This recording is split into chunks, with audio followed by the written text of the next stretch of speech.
آج ملک بھر میں یعنی ہندوستان بھر میں یوم آزادی منایا جا رہا ہے۔ یوم آزادی کے موقع پر پرائم منسٹر نریندر مودی لال قلعے پر ترنگا پرچم لہرایا اور قوم سے خطاب کیا۔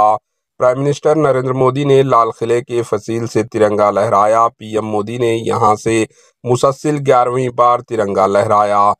پی ایم مودی نے ترنگے کو سلامی دی اور قومی ترانہ بجایا گیا۔ اس کے بعد فضائیہ کے 2 ہیلی کاپٹروں سے آسمان سے پرائم منسٹر مودی پر پھولوں کی پتیاں نچھاور کیے۔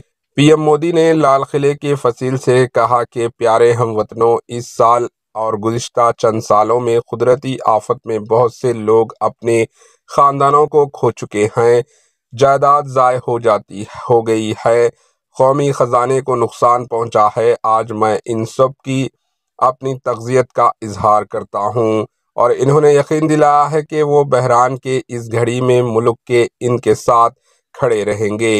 Bureau report AHN news. AHN news کو لائک کریں، شیئر کریں اور سبسکرائب کرنا نہ بھولیں۔